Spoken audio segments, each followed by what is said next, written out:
कभी आपने गौर किया है कि कुछ लोग जिंदगी भर दूसरों के ताबे रह जाते हैं?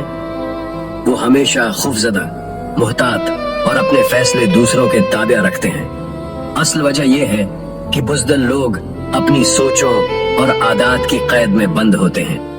आज मैं आपको वो 5 सोचें बताऊंगा जो बुज़दिल लोगों को हमेशा दूसरों के गुलाम बना देती हैं। 1.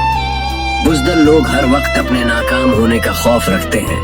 इस खौफ की वजह से वो कोई नया कदम नहीं उठाते और दूसरों के फैसलों पर इन्हिसार करते हैं। 2.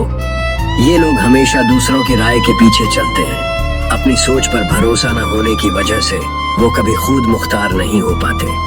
3. जिंदगी में तब्दीली जरूरी है, मगर बुज़दिल लोग तब्दीली से डरते हैं। इस खौफ की वजह से वो हमेशा महफूज रास्ते पर रहते हैं और दूसरों के ताबे रहते हैं। 4. बुज़दिल लोग अपनी सलाहियतों और काबिलियत पर भरोसा नहीं करते। जब खुद पर एतमाद नहीं होता तो वो हर फैसले में दूसरों के मोहताज रहते हैं। 5. ये लोग हमेशा आसान और फौरी हल चाहते हैं। जिंदगी की मुश्किल राहों से बचने के लिए वो दूसरों पर इन्हिसार करते हैं और अपनी आज़ादी खो देते हैं। दोस्तों, ये वो 5 सोचें हैं जो बुज़दिल लोगों को हमेशा दूसरों के गुलाम बनाती हैं। याद रखें, हकीकी आज़ादी सिर्फ उस वक्त मिलती है जब हम अपनी सोचों और खौफों पर काबू पाएं और खुद पर एतमाद करें। कमेंट में बताइए, आपके ख्याल में सबसे खतरनाक सोच कौन सी है जो इंसान को गुलाम बना देती है?